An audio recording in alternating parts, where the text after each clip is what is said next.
بما في صحف موسى وإبراهيم الذي وفى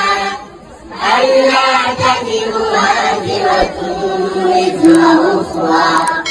وأن ليس للإنسان إلا ما سعى وأن سعيه سوف يرى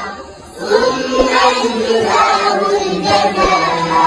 الأوفى وأن إلى ربك المنتهى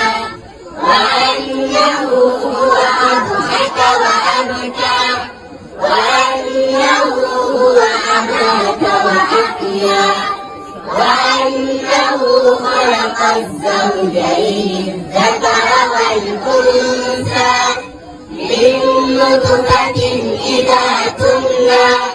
وأن عليه النشأة الأخرى